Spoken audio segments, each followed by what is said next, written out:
Hello all, welcome back to Winter Talks, where we talk to some crazy people about some crazy stuff, because let's be honest, if you're not crazy, why are you here? Today, we have special guest, Miss Lulu Gray. How are you today? I'm doing good. How are you doing? I'm alright. It has been a bit since I last checked out your content, but how about you introduce yourself to the audience here? Give us a little few tidbits about who exactly you are. All right. Well, hi. So, my name is Lulu Gray. I am a YouTuber. I'm an actor, a singer, primarily cover artist. I also do a little bit of writing and directing, general entertainment stuff on the side. I primarily do covers on YouTube, um, while while also doing some acting and voice acting. Yeah, yeah. So let's start out with how you were introduced to the scene. The earliest piece of content I could find of yours was, I want to say, 7 years ago, thereabout. 7 or 8 years? Oh I my can't god. really remember. With the Death of a Bachelor cover from way back when. Yes. So that was the first cover I ever published on my channel, but I was not yet introduced to the scene. I wouldn't be introduced to the scene for, I'd say, another year and a half, I want to say, after that. Okay. Um, and that first cover was, I'm going to be honest, it was just a contest entry. Um, the It was a contest hosted by Panic at the Disco for their Death of a Bachelor tour, since they just released that album at the time, and they challenged their fans to do the best cover of their song Death of a Bachelor, off their latest album, of course. And whoever did the best won tickets to see their show in Las Vegas. And I didn't win, um, but it did kickstart my channel, um, a, a little bit. I started recording covers after that, but I wouldn't really jump into the scene until, again, about a year and a half later. In, I want to say, either September or October of 2017, I found this Nightcore mashup video of Build Our Machine. I don't remember what the username was. I think it was Duo Cartoonist. Um, Okay. but it was a mashup of Will's original version of Build Our Machine and Caleb Hyle's cover version.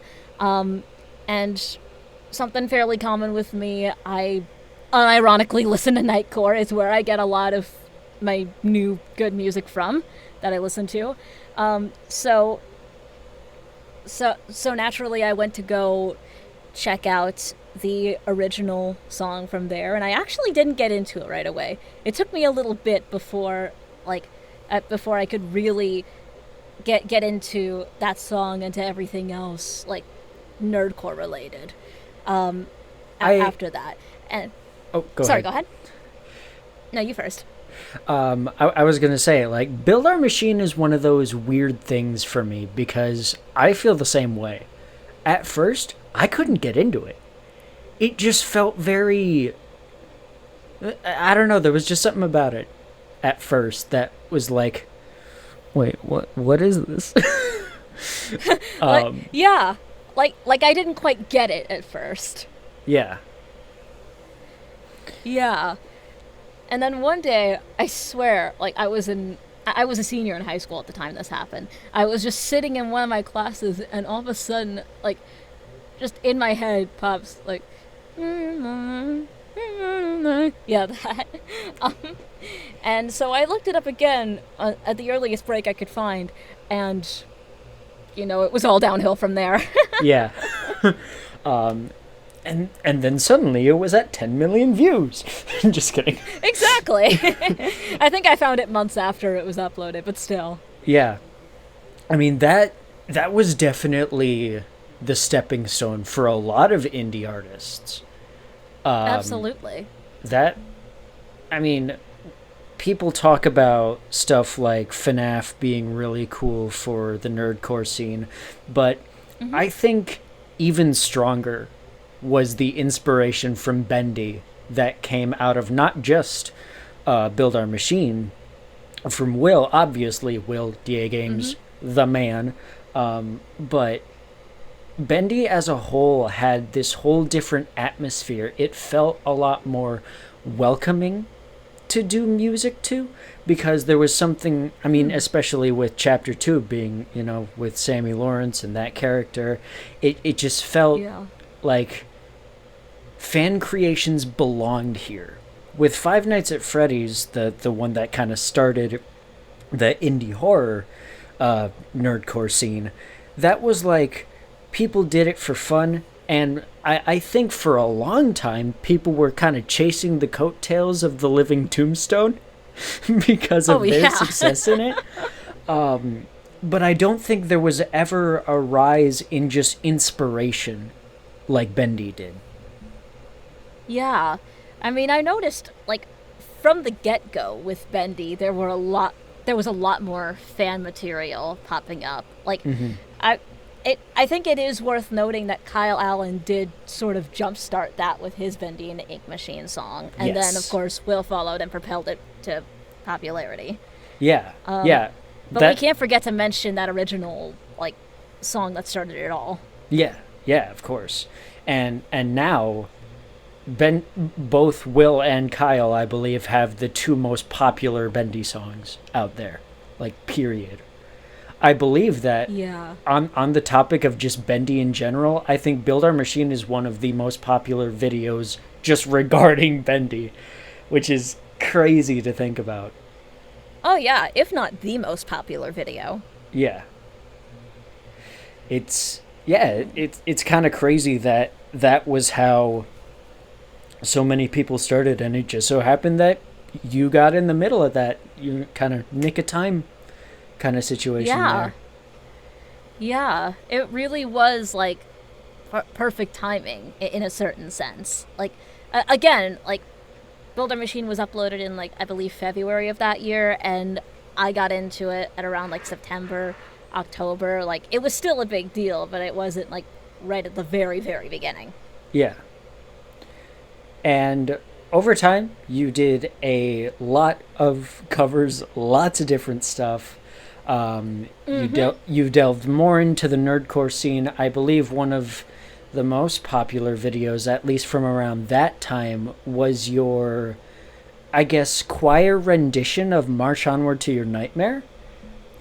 Yes. Oh, that was one of my favorites from back in the day. I love that cover. I still, every now and then, I go and listen to it. Oh, that really means a lot. Thank you. Yeah. And pretty soon after, someone that I have to mention here because I haven't mentioned them before, and it's a crime that I haven't. PsychoticFox, Psychotic Memories came out pretty soon in 2018, thereabout, and you did a cover. Yeah, that's right, for Sammy's birthday. Which I remember when I first got into because I've been a part of Sammy's fandom since the Jedi Sammy days. Oh shit, man, same. And so finding that cover was really special because it was like, I haven't heard of anyone else who's heard of this guy. And that cover rendition was beautiful, by the way. Just thank you. And then I did want to touch on this. You also did A Fox's Lullaby, I believe. Yeah. The original song. Yes. I wrote and produced that at a time when PsychoticFox was going through some hardships. I don't remember exactly which one it was. There was honestly too many to account for. But but I remember feeling like so bad and wanting to help him out, and so I decided, I'm gonna make this song for him, like just to cheer him up, if nothing else. Yeah. And shortly after came the moment that kind of cemented you in Sammy's fan base at the time, which was with your rendition slash cover of I Can Never Change. Yeah. Because Yeah. shortly after then, I believe this was how it went, Sammy kind of came to you and was like, hey, you did great here. Want to actually be on the thing? Yeah, I mean, it was a little bit more spaced out than that. We'd done several collaborations with each other before. I believe our first one was his cover of Left Behind, followed by the original version of Lament of a Hypergod. Yes. I definitely want to talk about that, but I Can Never Change first. Yeah, of course. But yeah, I just remember, I remember wanting to make that original cover, just as a birthday present to him, because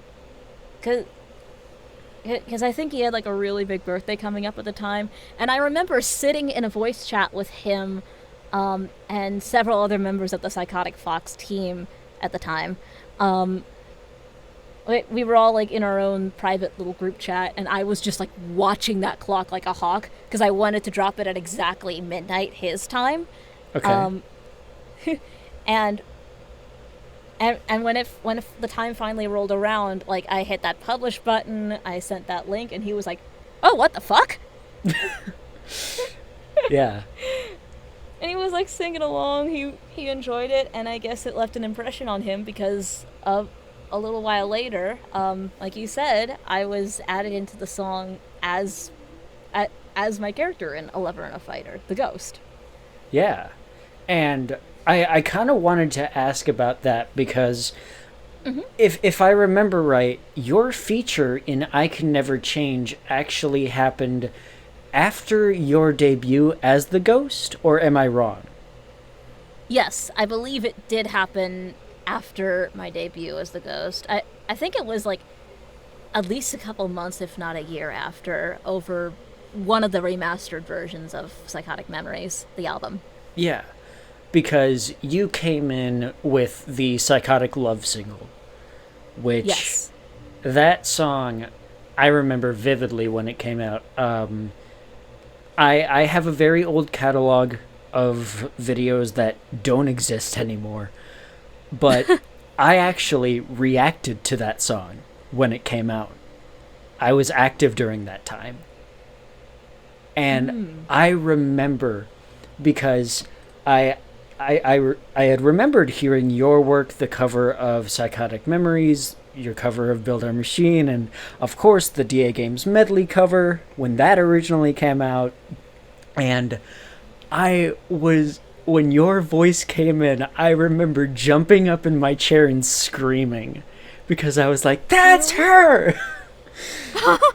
And man, it was such a crazy time because I was like, "You've been in the community for so long." How was that experience, by the way? Not to I don't know how strong I'm coming off here. I don't normally get like this, but honestly, you are a huge inspiration to me. And that song was the start of that. And it's just huge. Thank you. Oh my god. I don't really know what to say. That just... Oh, that really does mean the world to me to hear. But yeah, It was... how was the process, I guess, going into Lover and a Fighter? Or was it really just... what was that kind of process, I guess? I mean, I remember Sammy sending me, sketches and drawings of the Ghost, and I would look at them and I'd think, oh yeah, this is a cool design for a character, cool. And then he told me, the idea behind the character, and I was like, Hell yeah! I never get to play villains. I love this. Yeah. Because I never did get to play villains at the time. Obviously now is different, but I and then he dropped several teasers for it on his Twitter, and then eventually the time came. He sent me the scratch track and the lyrics, and I recorded it. I remember actually kind of struggling vocally on some of those notes at the time. Really? Like, yeah, which is why you sometimes hear my voice go really thin at certain points of the song, like that. It's because I was actually kind of, I actually felt like I was kind of straining the notes. So I figured, I trained for this, like that. I took voice lessons that taught me how to work through this. I'm just gonna incorporate this into the song. Okay. Yeah. And The Ghost was, like, that song was pretty unique in the sense that it was the first, now not the only one, with release from In the Shadows, but it was one of the first songs Sammy did where it was like he produced the track, but it was just not him really in it except for little intermediate parts as the monster. Yeah. And I think that was really cool of Sammy to give you your own personal track as that character. Yeah, I tend to agree. I didn't even know he was adding in those extra parts as the monster until I heard the final song. I was like, oh, this is cool. It's like a little duet. Okay. And with Lover and a Fighter, of course, came the big song that I'm sure you say you struggled with stuff on The Ghost. I cannot imagine what Judgment Day was like. Because that song is insane. It is insane. There was a lot of struggling on my part for, like, I think pretty much everything of The Ghost that I sang, but that song, that chorus was killer. The chorus goes super high up. Like, yeah. I mean, I've tried to do covers of all the Psychotic Trilogy albums, and that's the one song I can never do because of just how high you went up there. Yeah, and if you can believe it, that was actually kind of strange too. I feel like nowadays I could probably, like, revisit those songs and, like, be able to hit it just fine with a belt, but I had to go sort of, like, into that high, smaller voice for it, just to be able to hit the notes. And I was actually going to ask about that because, I mean, you don't have to tell me because, I mean, there is, like, disclosure agreement stuff potentially, but did you re-record stuff for the Lover and a Fighter rematch that's coming out soon, or no? I can't really speak about that at the moment. Okay. Gotcha. Yeah. But I am very excited for that album. That's gonna be insane. Anyway. Oh, yeah. So you mentioned you're a theater production person. I don't think many people on the YouTube side of things, at least the casual audience member, really knows about that. So, I mean, they know you for the covers, they know you for the features with other artists, but kind of maybe walk me through the path that theater has brought for you. Because I'm really interested to know. Yeah, so it might take a while because I've been doing theater for pretty much most of my life. Okay. I started, like, it was oddly enough my former, like, god sister that got me into it. I'm not going to go into reasons exactly why former because, that's personal family stuff. Yeah. But regardless, when I was a little kid, we went to go see her in a play, a school production of Rent, which was basically just a censored version of the production. Gotcha. Uh, Yeah, I would imagine the school wouldn't be happy with some of the flowery language in there. uh, and some of the more explicit scenes, if you get what I'm saying. Yeah, some of. Yeah. Yeah. Um, but we went to go see her. She was playing Mimi. And, like, I don't remember this at all, but my mother tells me that when the production was over, I stood up and pointed at the stage and said, "I want to do that." Okay. Um, and so that summer, my mom enrolled me in this in this musical theater children's musical theater group for children. The same one that my god sister did, like the youngest group available, which I think was like 5 to 7-year-olds. And it was a production of Beauty and the Beast, and I was cast as the Rose. And it was just so fun and so, like, I really felt like I got to let a lot of myself out. In that environment, I met so many good friends. I discovered like a genuine love of acting that has still persisted to this day. And I continued doing theater with that same production company throughout most of my life up until I went to high school. I had long since decided that I was going to pursue acting professionally.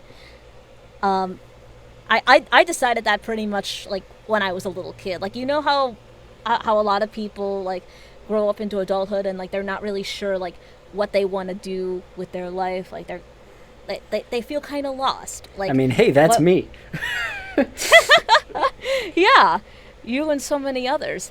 I never really felt that. I just always felt like acting, singing, like entertainment was the one thing I was destined to do for my entire life. Okay. Yeah. And yeah, so I continued doing theater, moving up in the age groups of that company for most of my life until high school hit. And I sadly couldn't do it anymore because of time constraints, because I was accepted into a performing arts high school for theater. Okay. I did not know this. Yeah. That's amazing. It was, and it was one of the most like considered at the time, I'm not sure if it still is, one of the most prestigious arts high schools in the country. It was called LACSA, or LA County High School for the Arts. For the record, I do just want to put out there that I auditioned for both vocal, music, and for theater, and I only got in for theater. Oh. Well, hey. I know. I was disappointed too, but what can you do?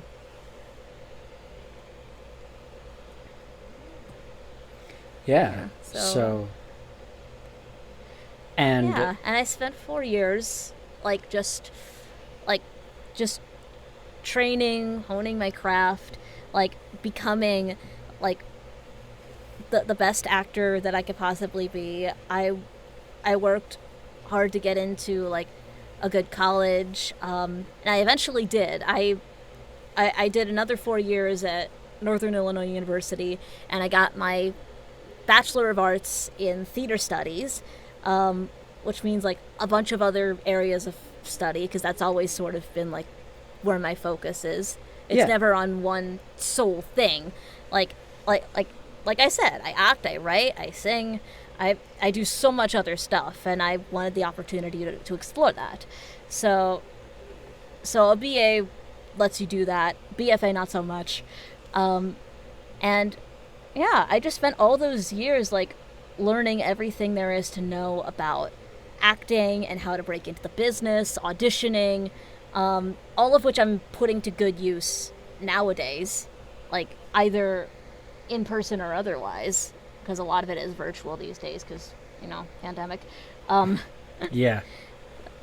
But like, yeah, it's been quite a wild ride, and it's not stopping anytime soon, and I couldn't be more excited.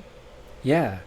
I mean, with theater, it's I think what theater does for a lot of us, because I was a theater kid in high school, Mm-hmm. it really helped. I, I don't really know how to explain it, but there was a certain wonder in the theater that I really haven't gotten since I was there. There's, I don't know, there's just this childlike wonder about being on the stage and performing. I think it's an Yeah. absolutely magical feeling.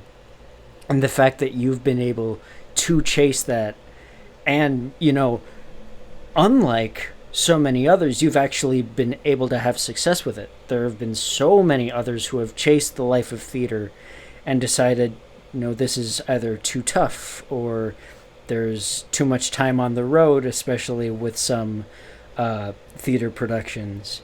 But you've definitely stuck with it.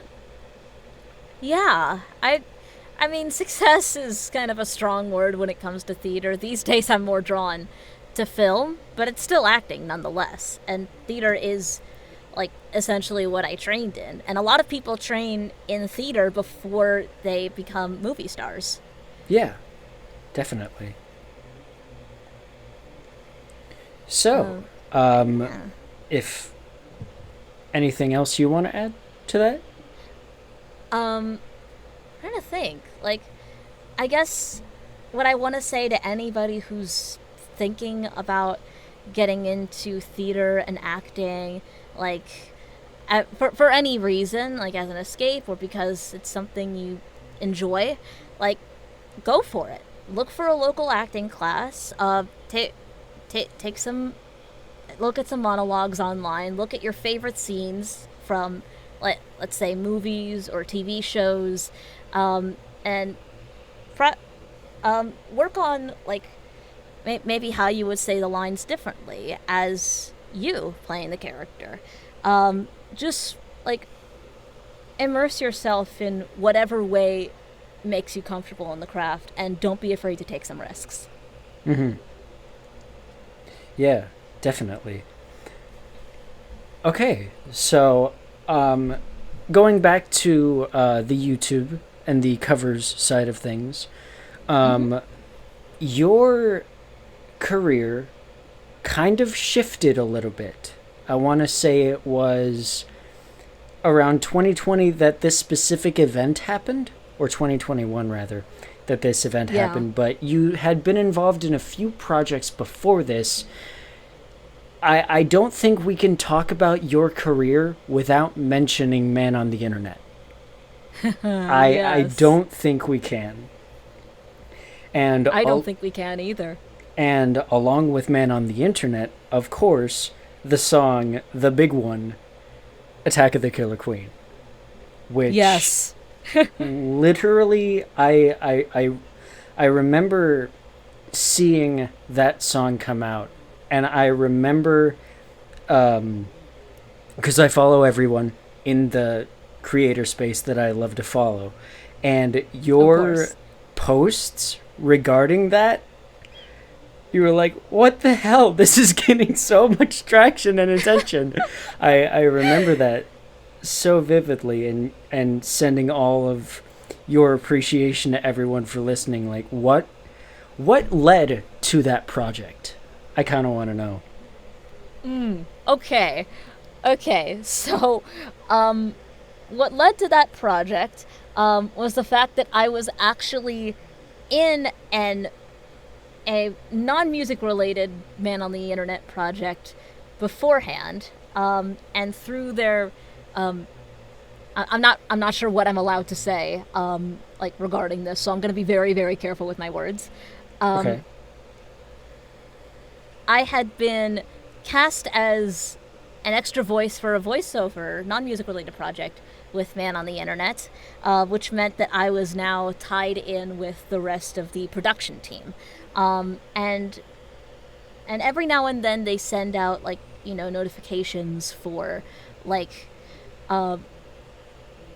new auditions, hirings for like projects, singers, artists, like sketch artists, I don't know, Yeah. editors, like they send those out now, and like I I don't try out for as many anymore, sadly, because I just don't have the time. But back when I first joined the team, I Deltarune Chapter 2 had just come out, and they're known for their Undertale the musical, Deltarune, all that stuff. It's like the flagship series on the channel practically. And so I'd seen Sammy play through Deltarune Chapter 2, and I just thought, oh my god, I would absolutely love the opportunity to voice either Queen or Noelle. And wouldn't you know it, a few days later, their audition sheet drops. Yeah. So I tried out for, because they also did Lost Girl. I tried out for both Noelle and Queen, and truthfully, I was really hoping for Noelle. Okay. Not that I wasn't happy with Queen. Like, I woke up that morning and got the notification. I was like, what? What? Yeah. But, like, Noelle, I'd say, was, like, my top pick. Queen was second. But I still had a really, really fun time voicing her. And I had a fun time recording that audition. I vividly remember, like, physically enjoying myself during Queen and just really letting loose and, like really putting as much silliness as I could into the character, because that's, like, part of who I am, is just this silly little goof. And I, of course, channeled as much of that as I could into the final product. They gave me and everyone else who was cast a deadline to submit their vocals, and I got it in by that deadline. I submitted several different takes. Like, they recommend you send in, like, 2 to 3 different takes so that, the sound mixers and editors have a lot to play around with. Okay. And most of what you hear in the song is that first take. Okay. Awesome. That's really cool. I know. Yeah, So your performance as Queen, I think, has, I wouldn't say it's gone down famously in the community, but there's a general acceptance that, like, this was a portrayal that you put forward that has been emulated a lot since it was done. Oh, yeah? The general tone of Queen's voice, and, like, you kind of, at least out of what I've seen, you've definitely made an impact with the voice that you chose, because it's what a lot of people use, specifically during stream playthroughs. I know there have been a couple of content creators that have played through the, Chapter 2, and hadn't seen anything beforehand of Chapter 2, but mentioning, like, I heard like the Man on the Internet cover, so I think I'll just try to emulate the voice that was in that. So Really? You've definitely made somewhat of an impact there, just in the general Deltarune community, which I think is really cool. And that cover, that is really cool. That cover went places. That is news to me. I didn't know any of this. Really? You didn't?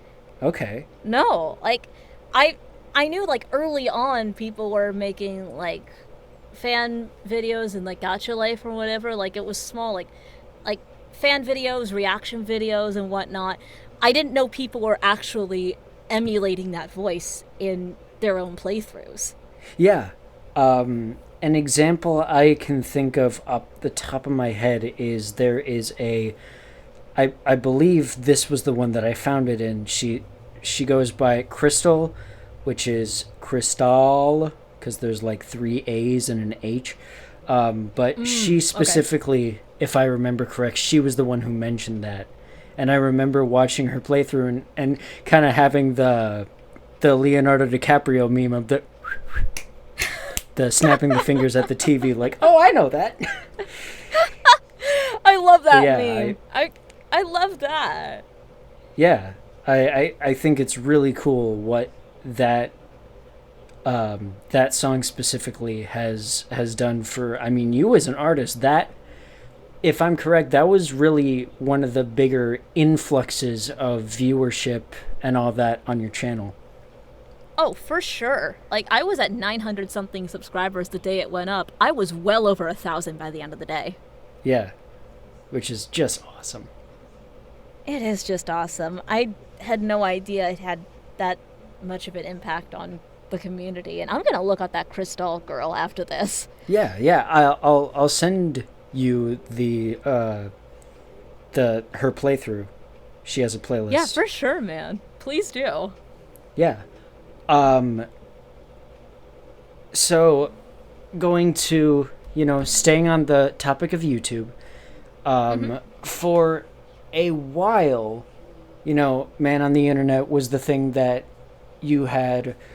You actually kind of rode with the Killer Queen thing, because I believe it was either 2021 still or 2022 where you put out a cover of Welcome to the Internet using Queen's voice.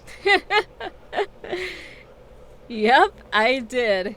For the 1 year anniversary of Deltarune Chapter 2. It was like one of the most viewed videos on my channel for a while. I think it still is. I think it still might be up there, yeah. Yeah. And I it's just put that out as like a silly little thing. I didn't think it was gonna get like maybe a couple hundred views. I didn't think it was gonna go that crazy popular on my channel. Yeah.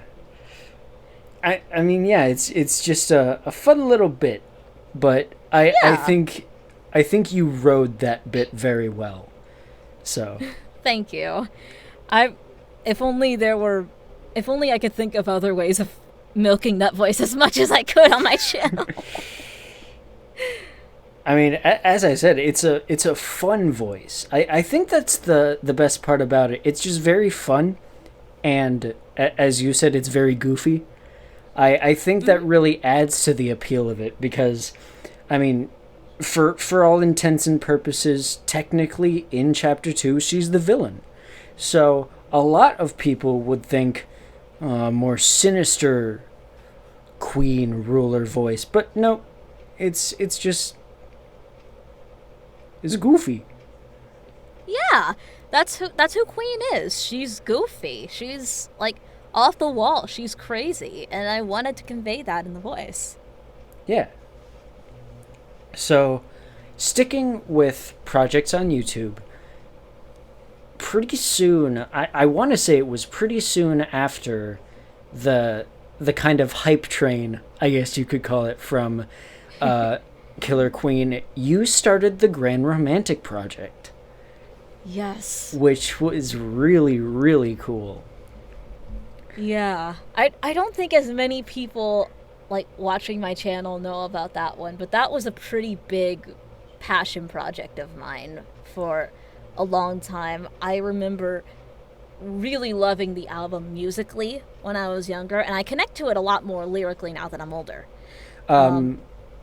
Before we talk about the actual thing, because it's not as viewed as you said, what is the Grand Romantic Project for those of you who don't know? Ah, yes, of course. So, for those of you who don't know, the Grand Romantic Project is a series of covers on my channel, from video to video, covering an entire album's worth of songs. The album in question is called Grand Romantic, and it's by Nate Roos, who you might know as the frontrunner of the band Fun, F-U-N with a period. Some of their more popular songs include Some Nights, We Are Young, and Carry On. But what a lot of people don't know about Fun is that they're not a band consistently, exactly. A lot of the time they branch off and like to do their own solo projects, and every few years they get back together and produce an album and whatnot. This was one of those solo projects, and this was something that, again, really resonated with me. And so I wanted to sort of do my own take. Like, one of the goals on my channel from the very beginning has been to cover an entire album of an artist that I love. And so I figured since this album resonated with me so much, I should start with this one. There's a few others I want to do, and I might get to those later down the line. But this was where I kind of wanted to jumpstart that. Yeah. And I think you did a fantastic job. I think each of those covers, I think you did them... I think the best way to describe it was you definitely... I think you took a different approach than you did with, regular, I guess, one-off covers on the channel. I could definitely tell there was a different energy with this project in particular. Yeah. I guess what I'm curious about is, one, besides just the love of the album, why this album? I guess I'm genuinely curious about that because it's not one of Nate's most popular albums. And it's definitely not one of the more popular ones from the solo projects of Fun and its members. So I guess why this one? As I stated before, this was one album I connected with on a personal level, musically and eventually more lyrically, now that I'm older. And I actually kind of found it by accident. The lead single off that album, Nothing Without Love, which didn't get a lot of airplay to begin with, was featured in this YouTube video for Pride Month. I don't remember exactly what happened. There was some sort of controversy, but it made me want to check out the song and the rest of the album, and I was so pleasantly surprised. What I remember listening to that album and going, oh my god, this is a fucking masterpiece. And I just remember listening to it on loop thinking, how the hell can I share my love of this album with the world? I toyed with that idea for many, many years, but before I found before I had my YouTube channel, before I had that much of a viewer base, and eventually when I felt like my sub count was high enough, I decided, you know what? Let's try something a little different. I'm a big storyteller, and I don't feel like I really get to share that enough on my channel. So I want to challenge myself to cover an entire album, like I always wanted, and I want to see if I can tell at least somewhat of a story with it, based on its themes and its general ideas. And I wanted, and in general, I just, in the hopes in general, I just really wanted to, get this album more out there so that more people would know about it, more people would care about the songs and potentially even go check out the original. That was at least part of the goal with the Grand Romantic Project. Yeah, and as I said, I love that collection of covers. Not just I love Nate Roos and the project itself, and I think there was a similar but very, I don't know, I think there was just a different energy with your renditions of the covers. I really love them. I really don't know how to describe it, but I really do. I thought you did a really good job. Thank you. That really does mean a lot. For those of you listening, that's a hint. Go listen. Yes, please go stream Grand Romantic by Nate Roos, the entire album, not just my version, now, yesterday, please. Yeah. So we move on from that, and I guess I just want to talk about various collaborations you've had, because of course you were involved with Sammy, PsychoticFox, and his community a lot. especially Yes. with the American Idiot Project, Yes. which was, if I remember correct, that was like over a year in the making, I want to say, the first time that you guys tried that. Yeah, I I'd say so. There were several attempts in the past.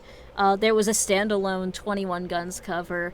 I think there was like another like remastered version of it that came later on, and then the actual full length project wasn't in development for, I want to say, another year or two. Okay. Um, and and and and we worked on it for like several months, or maybe like close to a year. I remember the day it finally dropped, I was like dropping everything, tuning into the premiere, like just so excited to see the final product. And then it got copyright blocked. Yep, that that was honestly one of the most painful things I've ever seen Sammy or that channel go through. Yeah, that Like, we was. worked on it for over a year, Yeah, and then that happens. yeah. But nonetheless, you guys got it out, and I remember, the cover of. I think this was one of the first ones introduced, at least that would lead to that project with you, Sammy, and Live and Learn. I believe it was doing Letter Bomb. Yes, I want to say that was like was 2019, maybe even late 2018. That I'd was say early so. days. That was early days. Oh yeah, I'd say that's about the right time frame. Yeah, and Like, I I did a few reactions to the American Idiot Project a long while ago, and I remember going to it and I was like, finally, this project is out and everybody can see it. This is so cool, and I was so happy for all of you. And then I figured out, I think the next day, that it was struck down by the hammer, and I was like, well, god yeah, damn it. Fuck WMG, I man. I know. And imagine how I felt. Like, I was like at the premiere, like front and center. I was watching all that go down like in real time. It was Yeah. painful. Shit. Yeah. But we got it up and running eventually. Like, not in the most ideal way, but you know, we did get there. And I loved the fact that you guys chose to do the musical version of it, because I think the musical version has a lot more emotion and gravitas to it that the traditional album version doesn't. For example, Holiday, with the way that that track specifically opens, like the scripted version of it, and Yeah. the way that 21 Guns is portrayed in that musical is so beautiful. Yeah. Key changes That abound. exactly. Like, that cover, 21 Guns, and I think Letter Bomb, like you mentioned earlier, I think those were some of my favorite things I've ever recorded with Sammy. Really? Yeah, like especially the Letter Bomb cover. Like, I'm really proud of how my vocals came out on that and how Liv's vocals came out on that. Like, just the entire production and final product of that cover in particular was just like, I I don't know, it was just like top of the game for me, top of the line. Okay. Awesome. I could listen to it over and over again. Yeah. Yeah. Um, you were on, I mean, furthering along the Sammy community conversation, you were in Lament of a Hypergod, Yeah. which I have said vehemently. I have said on top of every single mountain possible. I have said on every hilltop possible. That is my favorite original song from Sammy. Period. There is so much care and heart, and especially with the remaster on the Stay Determined album. Good lord, that song has been given so much more justice than it got in the past, and I love it for that. I absolutely Yeah. love that song. Yeah. That was definitely so fun to record. It was one of the first things I ever did with Sammy. And I just remember I just remember being so thrilled at being able to record something so wonderful and unique, and it was just it was just so exciting. Yeah. I mean, that I cuz I don't know, did you like I believe you should be able to talk about this seeing as the album is actually out. Did you re-record anything for the rendition that is currently out, or did Sammy Um, just use takes that were from back then? nah, Sammy just used the original takes for this current remaster. Okay. Yeah. Interesting. Because I've Yeah. heard that Sammy is very meticulous when it comes to some of the mixes. Um, and that one was.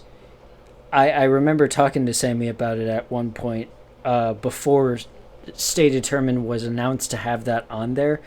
I remember talking to Sammy at one point, and he was like, I wish that song was so much better. And now it is. It is genuinely beautiful now. I think it's just about the strongest song Sammy's ever done. So, Yeah. I it's definitely one of his stronger songs for me as well. yeah. Let's see. The list of collaborations actually goes a bit further. As Oh yeah. of some more recent ones, you were on the Jarito album, Jarito Productions. Oh yeah. How I was that? that that was interesting. It was technically a remaster of an older album that he did, and it was interesting to sort of revisit it and see how much he's improved in terms of production. Mm-hmm. Um, this one I actually found while I was, researching stuff for this interview. You Mm-hmm. were on Hallis CG's channel a long while ago with Oh my the god, remix yeah. cover of Here Comes the Thought. Yeah. Oh my god, I remember recording that during the pandemic, and just being so excited that oh my god, a bigger name approached me. Yeah.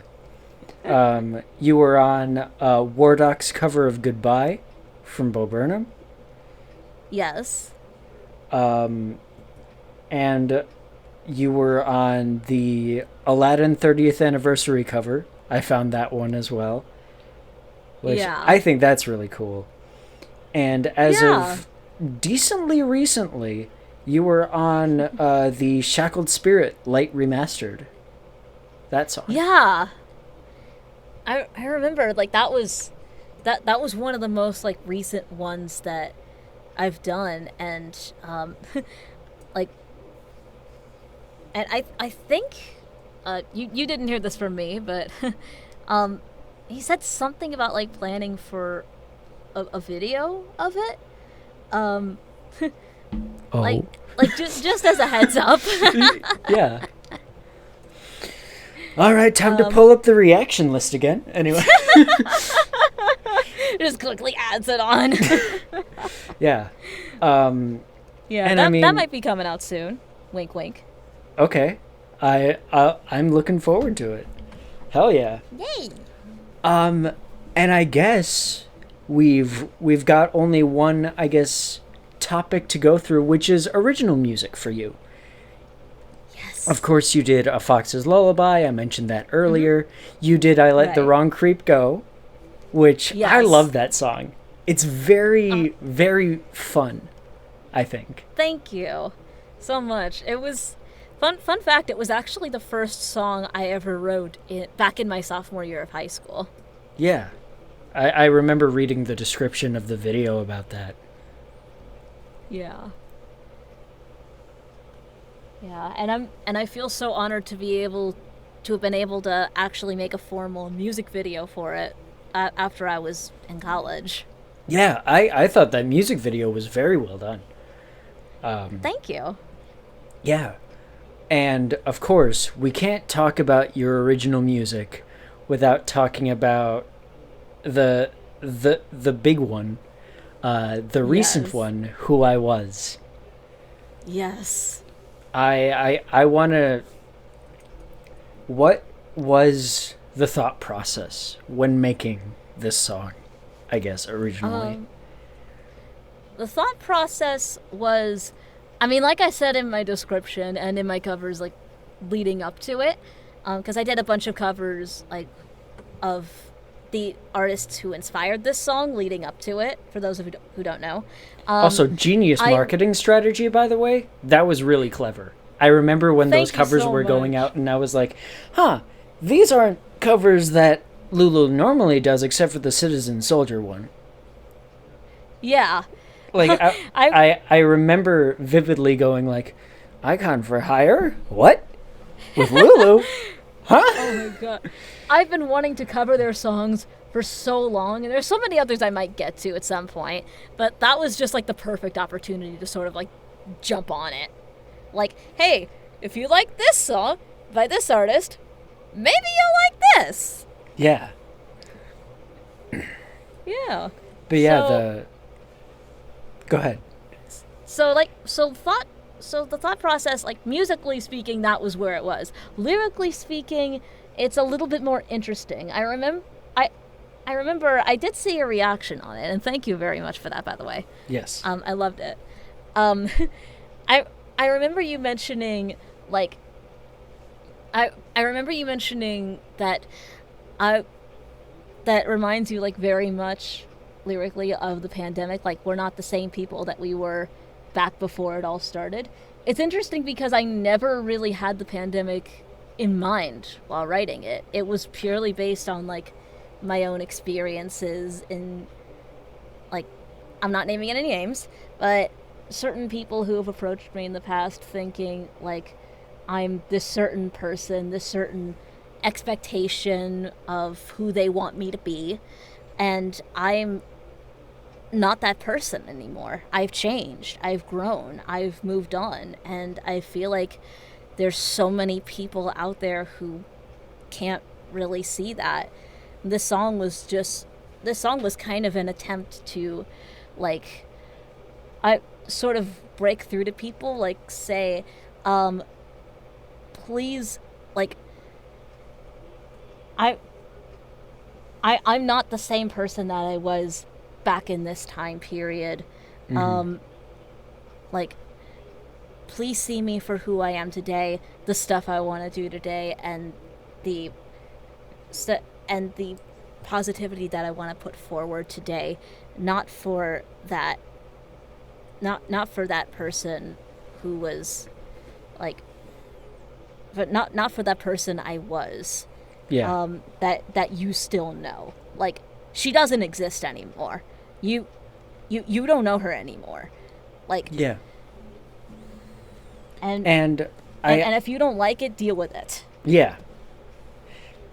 I mean, I don't think you can blame me for thinking it was about the pandemic because the song literally opens with "It's been a long time since 2019." Yeah, no, of course not. I'm not saying like that's not what I was implying. Yeah.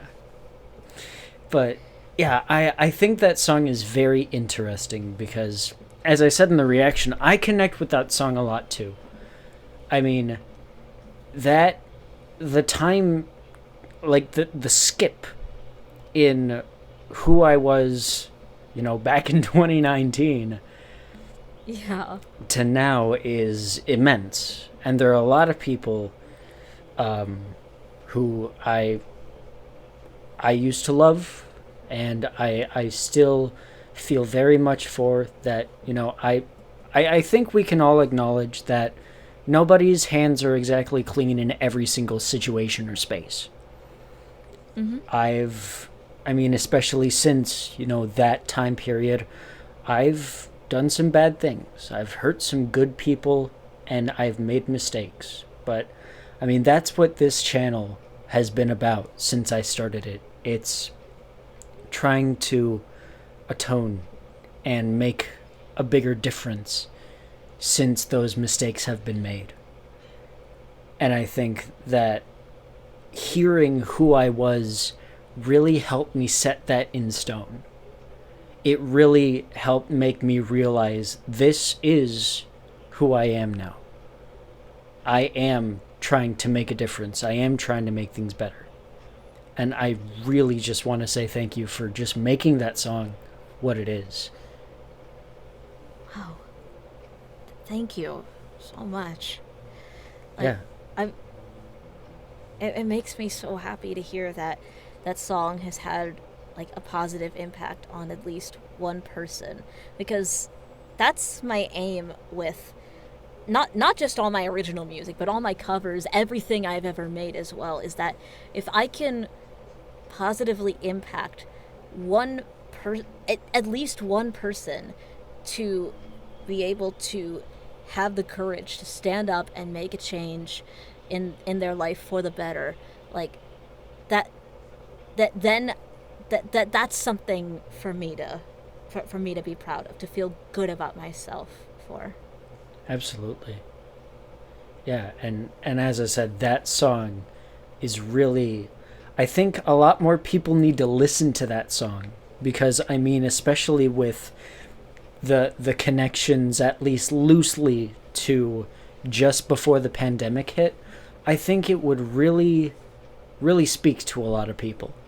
And that's one of the reasons why I react to it. I was like, this needs to be shared more. This is the kind of song that a lot of people, especially who are struggling with everything post-pandemic and, you know, all of that, a lot of people have kind of lost a sense of self. And I think that song really helped me nail down what that is. And I think that can help a lot of people find what that is. So I just really appreciate that song. Thank you so much. You have no idea what that means to me. Yeah. And I guess the last question is, or the last topic we have here is, what is next for you? Because you totally didn't just say that there might be a music video coming out. That doesn't exist at all. What music video? I don't see a music video. I don't know. But yeah, what's next? It's been a little bit since you have posted any covers at all. Yeah. Are there any waiting in the wings, or can you not talk about that, or? There's a lot of covers that I really want to record. And there's actually one I have in editing right now. And I'm gonna be honest, the lack of uploads from me recently has been just due to a combination of work and mental health. Okay. Mostly work, if I'm gonna be honest. Okay. That's fair. It most of the time it just takes up a lot of my time and energy and motivation to be able to do stuff. But there is a lot buzzing around in my head that I really want to get out there. There's for example, I'll say it right now. The cover I'm actually currently working on, which is in editing, is another Ice Nine Kills cover. Okay. I am very intrigued now. I am very stoked. Yeah. You know what? I think you should be, because I'm really proud of how this one came out vocally, and so far the video's turning out pretty good as well. I might record more of their stuff later, I might not. Most of it is not really suited to my voice, but there's a lot of there's a lot of covers from other artists that I would want to record, like Ghost. There's there's a whole bunch of stuff. Yeah. That I'm also looking to get more original songs produced. Hell yeah. Just as soon as I have the money to hire another producer. Hey, if Um, I do produce music, so oh, you do? yeah, I do my own covers. I produce music. Like, it's kind of a side thing, but I think I'm decent at it. So maybe hit me I up if didn't you know that want to. about you. Yeah, you know what? I might take you up on that. Yeah, I don't charge anything either, so hey, Ooh. I, hey, maybe another collab is on the surface. let's go. Um, Yeah, and I'm really hoping to do more original songs, and I'm hoping I can get to a point where I can release my first full-length album completely independently, preferably. okay. And other than that, I'm just focusing on like doing more like getting more acting gigs. I'm applying nonstop for those. I'm doing more voice acting, like just just doing like a whole bunch of other creative projects. I have a few writing projects in the works that I can't really talk about right now, but those are really exciting and I can't wait to share those. And just a lot of stuff that I'm really looking forward to. Absolutely. Yeah. Yeah, that concludes our list of topics. Thank you so much for joining me. Thank you This for was having awesome. me. Despite the technical difficulties prior to actually recording this. And to all of you listening, if you like what you heard here, because this is more of an auditory thing, leave a like, leave a comment below on what you thought of our discussions here. I will post all of Lulu's socials in the description below so you can check her out. She's amazing. Her voice is lovely. Her covers are lovely. All of that happy jazz. And Lulu, I'm going to give you like 30 seconds to say whatever the hell you want. So go. Yay! Thank you guys so much for watching. Thank you, Winter, for having me. This was really nice, and please go check out all my stuff. Please. It would mean a lot to me. Alrighty then. Love y'all. In due time, everybody.